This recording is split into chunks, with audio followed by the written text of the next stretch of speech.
Hello friends, एक सवाल है जो मेरे एवरी वाले सब्सक्राइबर ज्यादातर मुझसे पूछते हैं। अक्सर नए लोग भी मेरे वीडियो देखने के बाद एक ही कमेंट करते हैं। इंस्टाग्राम तक पे मुझे सेम क्वेश्चन आता है डीएम में। इनफैक्ट कुछ लोग मुझे व्हाट्सएप पे मैसेज करके भी यही क्वेश्चन पूछते हैं कि भैया आपको टैंक पैनल में इश्यू आ रहा है या नहीं। सब मुझे बताते हैं कि यूट्यूब पे बहुत सारे वीडियोस ऑलरेडी हैं जो टैंक पैनल पे बात कर रहे हैं, तो आपका उस पर क्या कहना है, आप बताइए कि आपको टैंक पैनल पे इश्यू आ रहा है या नहीं। अब मैं उन लोगों को हमेशा एक ही बात बताता हूँ कि मैं 7 महीने से गाड़ी यूज कर रहा हूँ, रफ यूजेज भी है, लेकिन मुझे टैंक पैनल में कोई इश्यू नहीं आ रहा है। अब ये चीज मैं एक्सप्लेन करता हूँ तो थोड़ा बहुत लोगों को समझ में आता है, बट कई लोगों के मन में फिर भी डाउट रह जाता होगा और मुझे नहीं पता। तो मैंने सोचा कि क्यों ना एक बार एक क्लैरिफिकेशन वाला डिटेल्ड वीडियो बनाएं और हम इस गाड़ी के वो इश्यूज के बारे में डिस्कस करें जो कई लोग कंप्लेंट कर रहे हैं यूट्यूब। वेल, कई लोग तो नहीं, बट एफजी के सैकड़ों वीडियोस में से 4-6 वीडियोस ऐसे होंगे जो एफजी के कुछ इश्यूज बता रहे होंगे। आज मैं उनमें से 2 चैनल्स को पिक करके उनके 2-2 वीडियोस देखने के बाद में उनके क्रिटिसिज्म का आंसर करने वाला हूँ। हो सकता है आप में से कुछ लोग जो इस वीडियो को देख रहे हैं उन्होंने उनके वीडियो ऑलरेडी देख लिए होंगे, तो आप लोगों को संतुष्टि मिल जाएगी ये जानकर कि कैसे मैं वो सारे पॉइंट्स क्लैरिफाई करता हूँ। तो हम लोग चलते हैं इस बाइक को राइड पर लेकर और बात करते हैं कि करके सारे पॉइंट। सबसे पहले एक बड़ा चैनल है मोटो वर्ल्ड जैसा कुछ नाम है, मैं एग्जैक्ट नाम नहीं बताऊंगा। उस चैनल पर 2 वीडियोस हैं एफजी की बुराई करने वाले।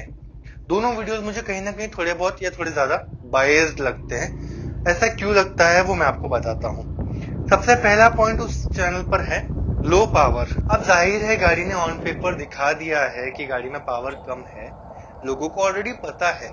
तो this is not an ownership review, this is not an expert advice कि हम एक वीडियो बना करके गाड़ी के कॉन्स गिनाएं, उनमें ये बात बताएं।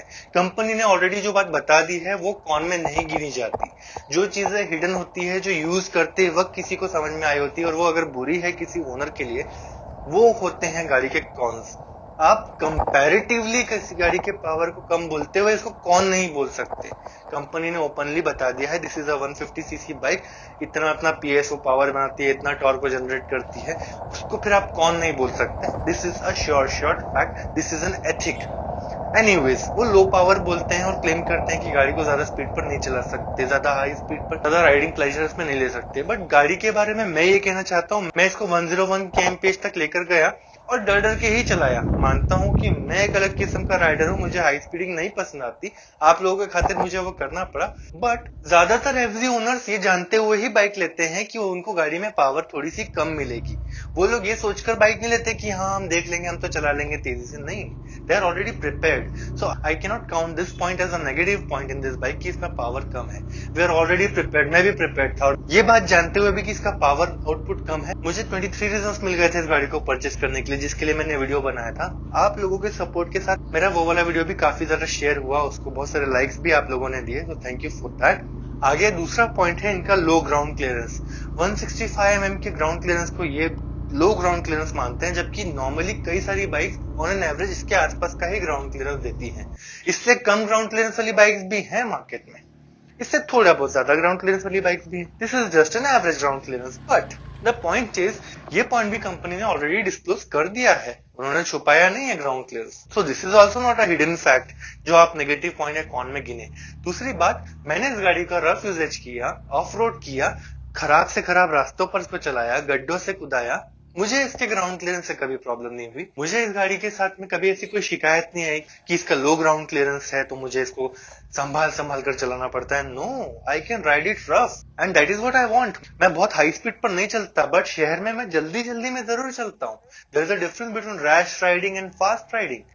अगर मुझे हाईवे खुला मिल जाता है, मैं इसको थोड़ा बहुत स्पीड में चलाना चाहूंगा, लेकिन मैं जब शहर में मैं चल रहा होता हूँ, अक्सर जल्दी में होता हूँ, थोड़ा बहुत खुला रास्ता मुझे मिल जाता है तो मैं क्या करता हूँ, मुझे भगाना रहता है गाड़ी की थोड़ा शॉर्ट डिस्टेंस पे मेरी गाड़ी फटाफट निकले।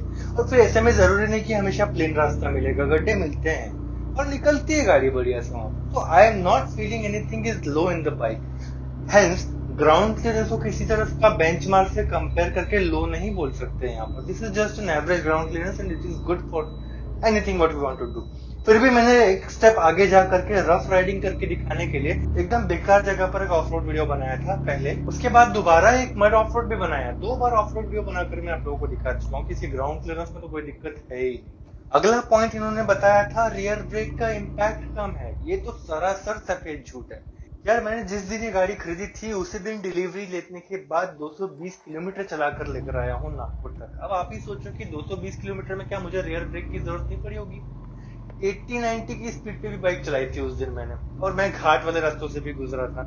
जाहिर है कि मैं सिर्फ आगे का ब्रेक तो दबाऊंगा नहीं, मैं रियर ब्रेक भी दबाऊंगा।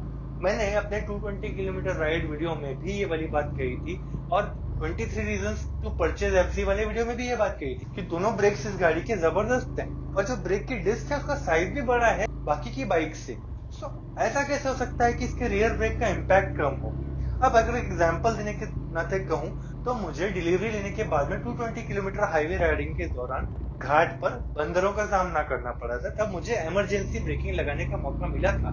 शायद वो पहली और आखिरी बार था जब मैंने पैनिक ब्रेकिंग की। मतलब मैंने सामने कुछ देखा और गाड़ी रोक दी।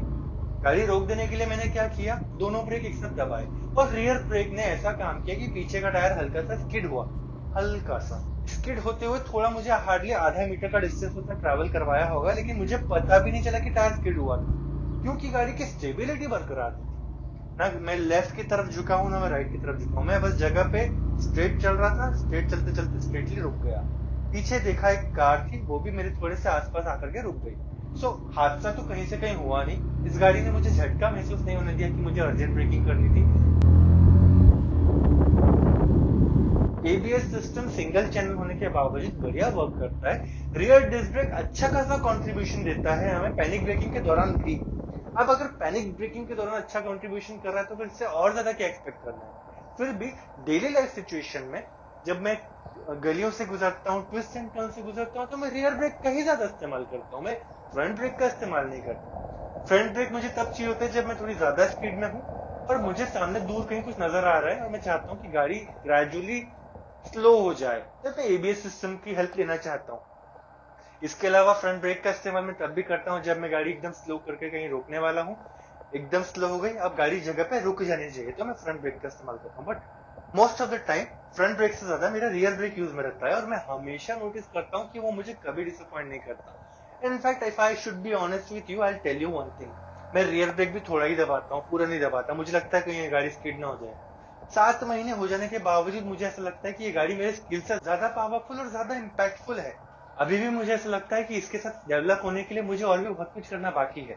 ये नहीं बोल रहा हूँ कि अभी तक मैं इसके साथ कंफर्टेबल नहीं हुआ, लेकिन ये जरूर बोलना चाहूंगा कि ये गाड़ी उम्मीद से ज्यादा ही एडवांस लगती है राइडिंग के मामले में। और किसी भी टाइप का राइडर हो, रैश राइडर हो, डिसेंट राइडर हो, सबको सूट करेगी ये बाइक। इसका एक्सेलरेशन शुरू में डिसेंट रहता है, और ज्यादा अगर अपन इसको रैप करेंगे तो हाई स्पीडिंग की डिलीवरी भी बढ़िया देता है। ग्रेजुअल देता है, ऐसा नहीं कि बस आपने थोड़ा सा एक्सीलरेटर ज्यादा दे दिया तो ये उड़ गई, ऐसा भी नहीं होता, बट कर लेता है अच्छा खासा। मुझे तो ना तो इसकी स्पीडिंग में कोई डाउट था, खैर ये वाला पॉइंट उसके लिए नहीं है।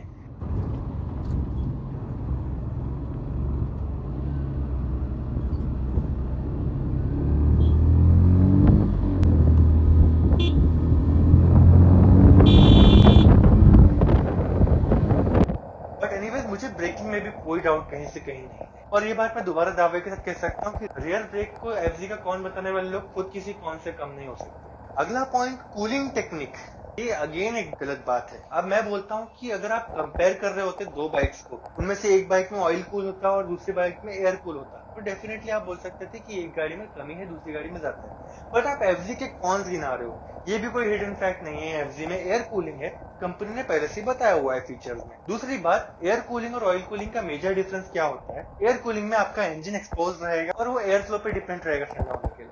ऑयल कूलिंग में क्या होता है कि ऑयल चेंबर भी एक्सपोज रहता है, और वही एयर फ्लो जो इंजन को ठंडा करता है वही ऑयल चेंबर में बह रहा है, ऑयल को भी ठंडा करने के लिए थोड़ा बहुत हेल्प करता है। सो इसका इम्पैक्ट नॉर्मल एयर कूलिंग से थोड़ा सा बेटर होता है। लेकिन अगर इसमें ऑयल कूलिंग नहीं है और एयर कूलिंग दी हुई है तो इसको एक कौन नहीं बता सकते। आप इसको सिर्फ एक बोल सकते हो कि कंपैरेटिवली कम है। एफजी के कौन, एफजी के नेगेटिव पॉइंट्स गिनाते वक्त आप नहीं बोल सकते कि ये इस गाड़ी में एक चीज बुरी है। एक और पॉइंट उन्होंने कहा था कि सर्विस नेटवर्क जो है वो कम है यामाहा का। रूरल एरियाज में आपको ये गाड़ी नहीं सर्विस करके मिल पाएगी, तो अगर कोई रूरल एरिया में रहता है तो वो यामाहा एफजी नहीं चला सकता। वैसे यामाहा के टोटल 1600 से ज्यादा सर्विस सेंटर्स हैं पूरे इंडिया में। और दूसरा मेरा ऑब्जर्वेशन ये भी है कि जिस पर्टिकुलर लोकेशन पर यामाहा की बाइक्स की ज्यादा डिमांड नहीं है, या ज्यादा सेल नहीं है, वहां वो सर्विस सेंटर रखेंगे तो उनका भी लॉस है और आप लोगों को कोई खास बेनिफिट हो भी नहीं पाएगा। उस हिसाब से उन्होंने हो सकता है किसी पर्टिकुलर लोकेशन पर नहीं रखा हो अपना सर्विस स्टेशन, लेकिन नियर बाय सर्विस पॉइंट जहां पर भी होगा आपके आसपास के शहर में, वहां आपको 6-8 महीने में एक बार ही सर्विस करवानी है। अगर आप वो ट्रैवल कर पाए तो ठीक है, अदरवाइज अगर आप चूज करते हो कि आपकी फ्री सर्विस खत्म हो जाने के बाद में आपको लोकल गैराज में रिपेयर करवाना है, तो ये जो इसका एफआई सिस्टम है ना, उसके ऊपर आपको ध्यान देने की जरूरत नहीं है। तो आप लोकल गैराज में भी अपनी बाइक की सर्विसिंग करवा सकते हो।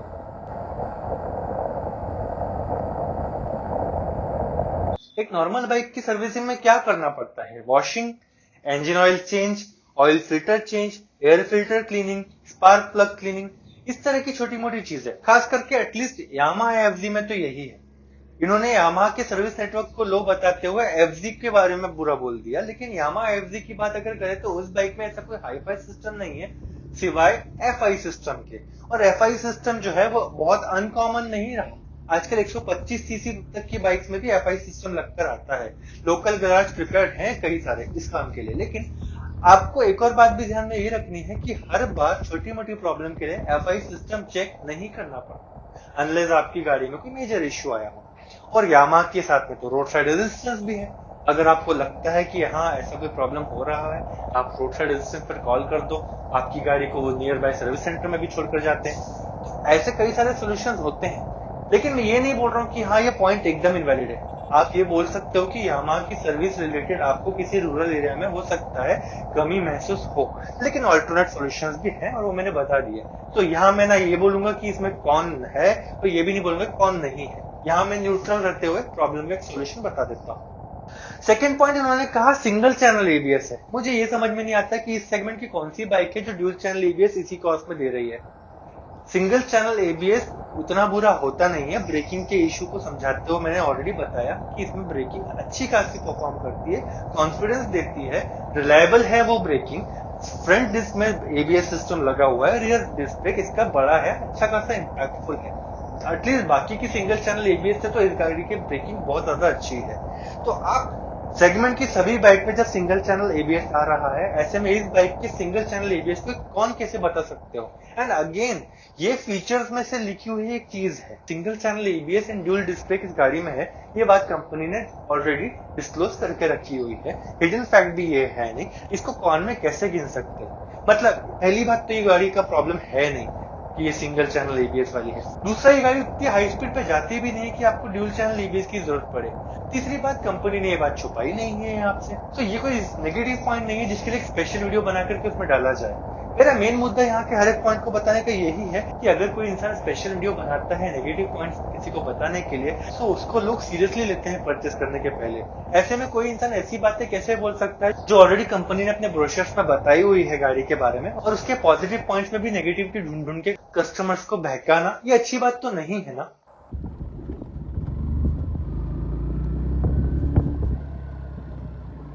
अगला पॉइंट है लो कंफर्ट फॉर पिलियन राइडर। मतलब पीछे की जो सीट है वो थोड़ी सी ऊंची है, तो पिलियन राइडर को डिस्कम्फर्ट महसूस हो सकता है, ये इनका पॉइंट है।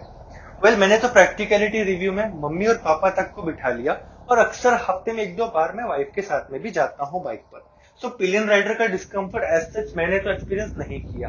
दूसरी बात, इनके पॉइंट के एक्सप्लेनेशन में ये भी था कि अगर सामने वाला अच्छी खासी स्पीड पर जाने के बाद ब्रेकिंग वगैरह करे तो पिलियन राइडर का पूरा वेट आ जाता है राइडर के ऊपर, जिसकी वजह से उसको स्लोप वाली सीट में थोड़ी सी प्रॉब्लम होती है। और मेरा ऑब्जर्वेशन तो ये है कि जो मेन राइडर है उसकी सीट अच्छी खासी लेंथ की है, वो अच्छी खासी स्पेस देती है उसे बैठने के लिए। उसके अलावा पिलियन राइडर अपनी खुद की सीट पर डिस्टेंस रखते हुए बैठ सकता है। दूसरा, वहां पर ग्रैब हैंडल्स भी दिए हुए हैं, और हर एक बाइक में ऐसा होता है कि अगर बाइक स्पीड पर चलते चलते अचानक स्लो हो जाए तो पिलियन राइडर सामने की तरफ जाता ही जाता है। तो this is nothing new for bike riders. हर एक बाइक राइडर इस पॉइंट के लिए प्रिपेयर्ड है। एक ऑकवर्ड सा पॉइंट नेगेटिव पॉइंट में गिनवा करके एफजी की बुराई करने लायक पॉइंट तो ये डेफिनेटली नहीं है। सो इस पॉइंट को भी मैं यहाँ पर नहीं मान सकता, और मैं अपने एक्सपीरियंस से भी बता सकता हूँ कि ऐसा कोई नेगेटिव पॉइंट एग्जिस्ट नहीं करता है यामाहा एफजी में। इनका अगला पॉइंट था कि FI bike can't be done by regular mechanic. ये वाला पॉइंट मैंने सर्विस नेटवर्क के दौरान समझा दिया था, पर दोबारा बताता हूँ कि काफी ज्यादा डिस्गस्टिंग तरीके का बायस्ड पॉइंट है। ऐसा लग रहा है जबरदस्ती यामाहा एफजी को नेगेटिव बताने की कोशिश की जा रही है, इसलिए ढूंढ ढूंढ के नेगेटिव पॉइंट बताए जा रहे हैं। यामाहा एफजी अकेली एफआई बाइक नहीं है सेगमेंट में, और भी कई सारी गाड़ी फ्यूल इंजेक्शन से चलती है, और फ्यूल इंजेक्शन फ्यूचरिस्टिक टेक्नोलॉजी है। ऐसे में फ्यूल इंजेक्शन टेक्नोलॉजी होना इस गाड़ी का नेगेटिव पॉइंट कैसे हो सकता है? आप कह रहे हो कि यामाहा एफजी में फ्यूल इंजेक्शन की जगह कार्बोरेटर सिस्टम होना चाहिए था। क्यों? क्योंकि कई सारे एरियाज में आपको सर्विस सेंटर नहीं मिलेगा, तो वहां पर कार्बोरेटर सिस्टम वाली जो यामाहा बाइक होगी वो अच्छे से रिपेयर हो पाएगी। ऐसा क्यों? ऐसे तो हीरो की भी कई सारी बाइक्स हैं जो सिर्फ एफआई सिस्टम के साथ आती हैं। वो लोग क्या रिपेयर नहीं करवा पाते हैं? थर्ड पार्टी सर्विस सेंटर में करवा लेते हैं, हो जाता है। और हर एक प्रॉब्लम के लिए एफआई सिस्टम ही ठीक करना पड़ता है ऐसा नहीं है ना। कभी टायर पंक्चर होगा तो एफआई सिस्टम चेक होगा क्या? ट्यूब चेंज करते वक्त एफआई सिस्टम चेक होगा? पेट्रोल खत्म होने के टाइम पे क्या आप एफआई सिस्टम से पेट्रोल चेंज करवाते हो? नहीं ना। सो रेयर प्रॉब्लम्स ऐसी होंगी जिसके लिए एफआई सिस्टम चेक करवाया जाएगा, और इसीलिए आप ये बोलकर कि गाड़ी में एफआई सिस्टम है इसको मत खरीदिए, ये एक नेगेटिव पॉइंट है, ऐसा नहीं हो सकता। This is totally invalid. इनका एक और पॉइंट था लो ग्राउंड क्लियरेंस के बारे में, जिसमें कह रहे थे कि फुली ऑक्यूपाइड है अगर गाड़ी, यानी 2 लोग बैठे हैं तो गाड़ी की राइड हाइट कम हो जाती है, और फिर पॉट होल्स वगैरह पर, ब्रेकर वगैरह पर गाड़ी जो है वो टच हो जाती है नीचे। ये एक और बायस पॉइंट है। मैंने बाइक राइडिंग लॉन्ग डिस्टेंस पर करके देखी है, पिलियन के साथ भी ब्रेकर्स तो कुदाए भी हैं, गड्ढे भी कुदाए हैं, नहीं होता है टच नीचे, इतनी कम ग्राउंड क्लियरेंस नहीं है। कुछ भी पॉइंट उठा उठा के दे दिया है, समझ में नहीं आता कि कैसे लोग सोच लेते हैं ऐसे ऐसे नेगेटिव पॉइंट।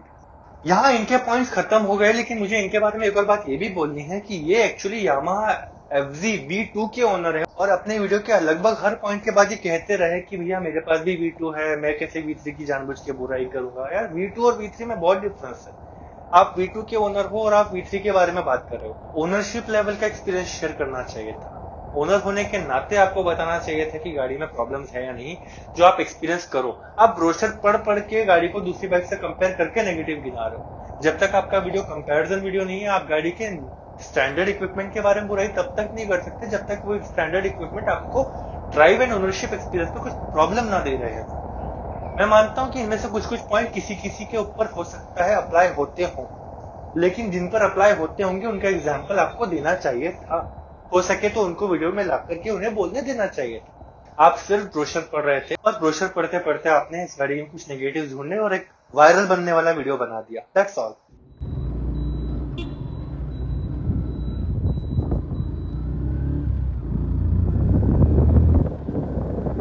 अगले यूट्यूबर पर चले। अगर मैं डायरेक्टली इसका पूरा नाम ना लूं तो मैं बोल सकता हूँ ये गाड़ियों की दुनिया जैसा कुछ नाम है इस चैनल का। बेहद छोटा यूट्यूब चैनल है, लेकिन इनके सबसे ज्यादा व्यू वाले वीडियो यामाहा एफजी के हैं। इन्होंने इसी साल यामाहा एफजी एस खरीदी, और ऐसा लगता है ये भी गाड़ी खरीदने के बाद में दूसरों के वीडियोस देखने के बाद मौका ढूंढने में लग गए कि एक ऐसा हिट वायरल वीडियो बनाया जाए दूसरों के टॉपिक्स उठा उठा करके कि अपनी गाड़ी का इस्तेमाल हो जाए और पैसे वसूल हो जाए। इन्होंने क्या किया है कि किसी और के वीडियो में देखे हुए पॉइंट्स ही अपनी गाड़ी के पास जा जा करके बता दिए, और ये अपने किसी भी पॉइंट को प्रूव नहीं कर पाए, ठीक से एक्सप्लेन नहीं कर पाए। He could not convince me to prove that his points are actually negative points of the bike. कैसे होता है ये सब मैं आपको एक एक करके बताता हूँ।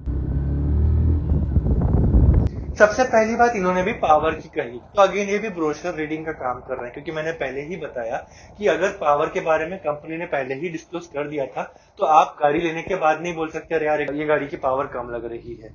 लेकिन ये इंसान इतना बड़ा हाइपोक्रेट है कि ये अपने ही बात को बाद में झुटलाएगा और उसको रियलाइज भी नहीं होगा। तो देखते हैं कैसे। पावर वाली बात इन्होंने कर दी, याद रखना। आगे बताता हूँ। ये कहते हैं कि रियर ब्रेक इस गाड़ी का कम इम्पैक्टफुल है। अब ये वाला पॉइंट अगेन मैंने पिछले यूट्यूबर के पॉइंट में बता दिया था, तो मुझे पूरा यकीन है कि ये इंसान जो गाड़ी का ओनर होने के बावजूद ये वाली बात बोल रहा है, ये सिर्फ कही सुनी बात कह रहा है, क्योंकि कोई भी इंसान यामाहा एफजी V3 को खरीदने के बाद कभी नहीं बोल सकता कि यार इस गाड़ी का ब्रेकिंग का प्रॉब्लम है। सबसे पहले अगर स्पेसिफिकली उसकी बाइक में ब्रेकिंग का प्रॉब्लम होता तो वो सर्विस सेंटर में जाके बताता और उनसे कहता कि मेरी ब्रेकिंग कमजोर है, और ठीक करवाने के बाद बोलता कि मेरे को ऐसा ऐसा एक्सपीरियंस हुआ था, मैंने ठीक करवा के ले लिया।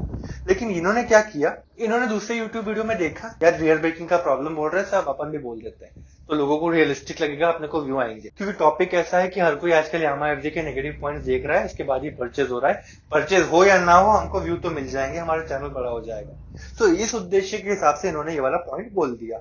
आगे इनका कहना था कि इस गाड़ी का एमआईडी बहुत बेसिक इन्फॉर्मेशन देता है। मुझे समझ नहीं आता, इन्होंने ये तो बताया नहीं कि इनको और कौन सी इन्फॉर्मेशन इसमें चाहिए थी। अगर रियलिटी में इनको लग रहा होता कि इस गाड़ी की इन्फॉर्मेशन बहुत बेसिक है तो ये डेफिनेटली बताते कि ये क्या एक्स्ट्रा एक्सपेक्ट कर रहे थे। दूसरा, कोई भी इंसान गाड़ी खरीदते वक्त क्या एमआईडी नहीं चेक करता कि गाड़ी का एमआईडी कैसा है कैसा नहीं। आप गाड़ी खरीदने के बाद कैसे बोल सकते हो कि यार गाड़ी में ये बहुत बेसिक एमआईडी है। ये भी एक ऐसा पॉइंट है जो अगर आप गाड़ी किसी और गाड़ी से कंपेयर करते तो आप बोल पाते कि हाँ ये वाला गाड़ी में अच्छा है, ये वाली गाड़ी में कम है। लेकिन गाड़ी खरीद लेने के बाद आप बोल रहे हो कि आपकी एमआईडी में बहुत बेसिक इन्फो है, जबकि गाड़ी में 2 ट्रिप मीटर है, ओडोमीटर है, टैकोमीटर है, स्पीडोमीटर भी डिजिटल है, फुल्ली डिजिटल एमआईडी है। नेगेटिव, हाँ एक पॉइंट है जो इन्होंने कहा नहीं वो मैं कह सकता हूँ कि इसका ब्राइटनेस थोड़ा सा और अच्छा होता तो डे लाइट में ये और क्लियरली दिखता है। लेकिन मुझे नजर आता है, मैं जब ड्राइव करता हूँ मुझे क्लियरली नजर आता है। मैं एक्स्ट्रा ब्राइटनेस और एक्स्ट्रा वाइब्रेंस इसकी स्क्रीन में इसलिए चाहता था क्योंकि जब मैं वीडियो रिकॉर्ड करता हूँ तो वीडियो में कम आता है, बट वो तो मैं यूट्यूबर हूँ इसलिए मैं एक्सपेक्ट कर रहा हूँ। मैं ये नहीं बोल रहा हूँ एक नेगेटिव पॉइंट है, और कोई भी यामाहा एफजी V3 का ओनर भी इसको एक नेगेटिव पॉइंट नहीं मानेगा अनलेस आपने कहीं सुनी बातों के बेस पर एक वीडियो बनाया हो। दूसरी बात, इन्होंने एमआईडी को कंपेयर करते वक्त ये भी कहा कि यहाँ Honda SP 125 BS6 में एमआईडी ज्यादा बेहतर इंफॉर्मेशन देता है।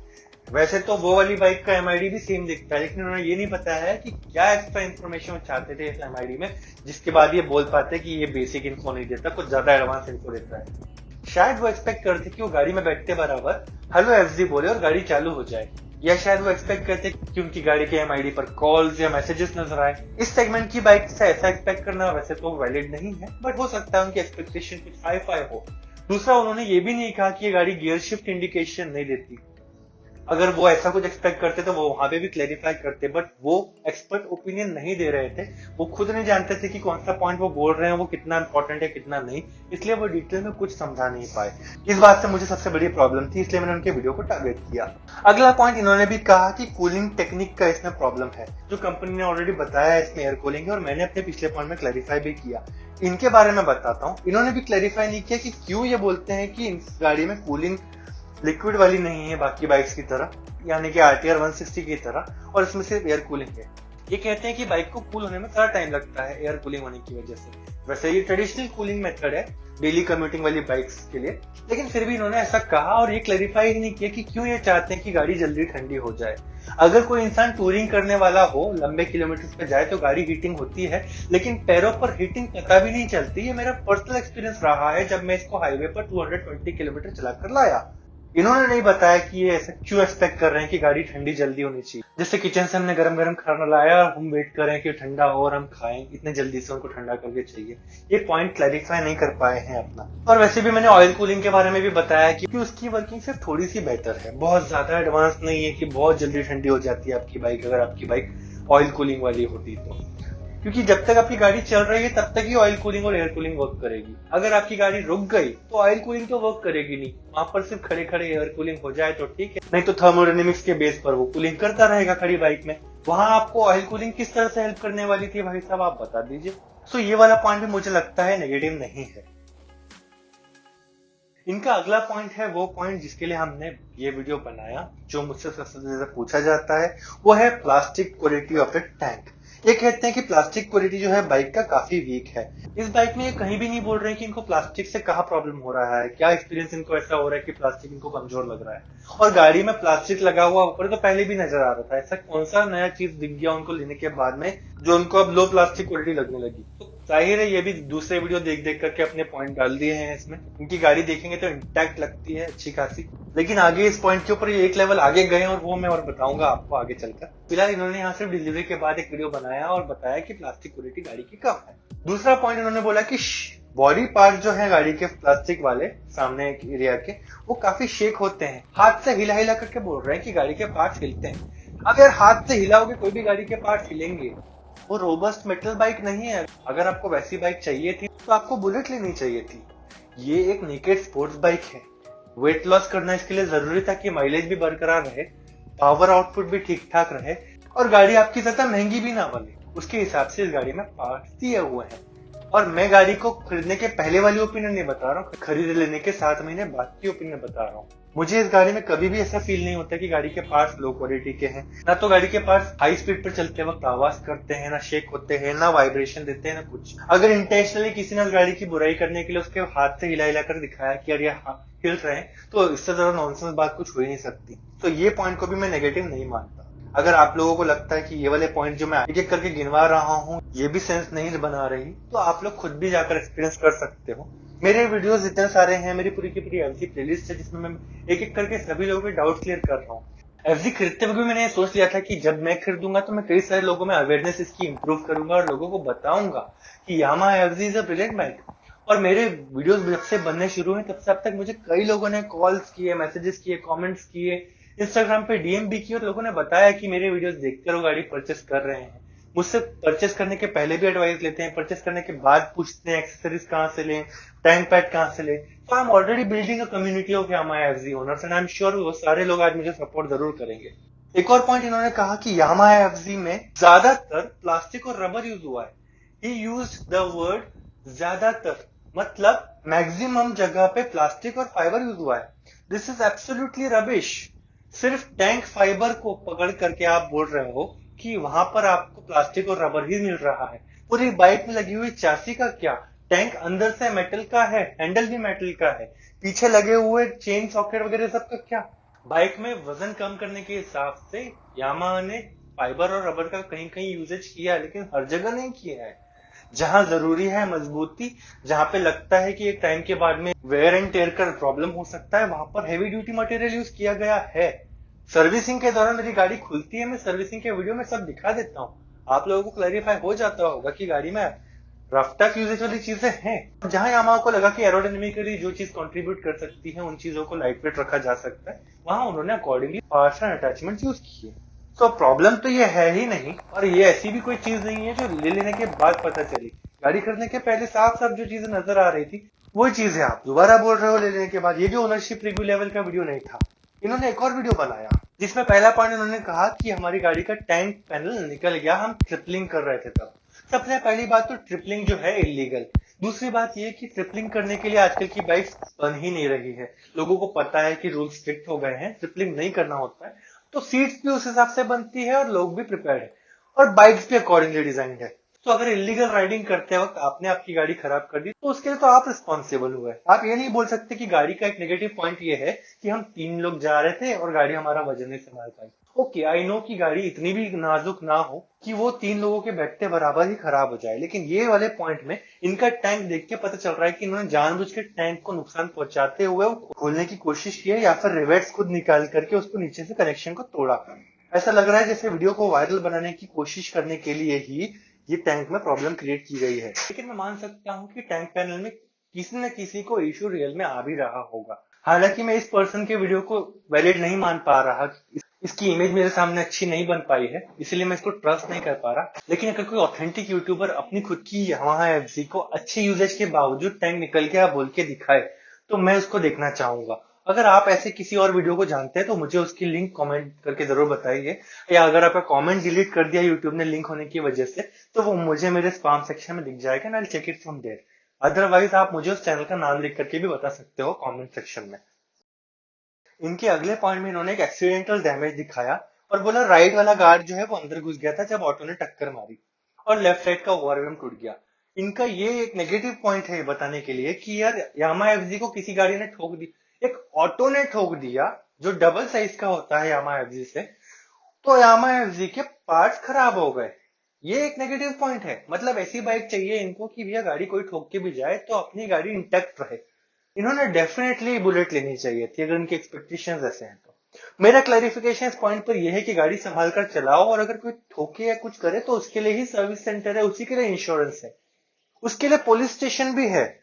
आपको एफआईआर रजिस्टर करवानी पड़ेगी ऑटो वाले के खिलाफ, उससे खर्चा निकलवाना पड़ेगा। आप लोगों से ये नहीं बोल सकते कि यार आप यामाहा एफजी लोगे और कोई ऑटो वाला आपकी गाड़ी ठोकेगा तो गाड़ी के पार्ट्स खराब हो जाएंगे, अंदर चले जाएंगे, पार्ट्स अंदर घुस जाएंगे, आपको खर्चा आएगा। No, you can't say that.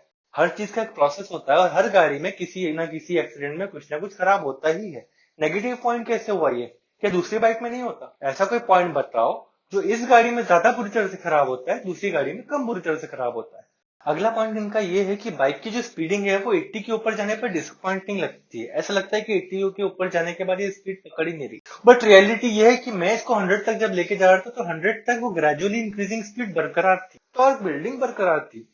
फर्क सिर्फ इतना है कि जब आप सोच के स्पीडिंग कर रहे हो कि मुझे स्पीडीली ही चलाना है, हाईवे अच्छा खासा है, तो गियर रेशियो अकॉर्डिंगली सिलेक्ट करो। यानी कि फर्स्ट गियर से सेकंड गियर में आने के पहले आप थोड़ा ज्यादा डिस्टेंस चलाओ, ज्यादा आरपीएम जनरेट करो। हर गियर पर ज्यादा आरपीएम जनरेट करने के बाद जब आप फिफ्थ गियर पर जाओगे, आपकी गाड़ी की स्पीड 70-80 के आसपास होनी चाहिए और लगातार इंक्रीजिंग स्पीड होगी तो मजा आएगा।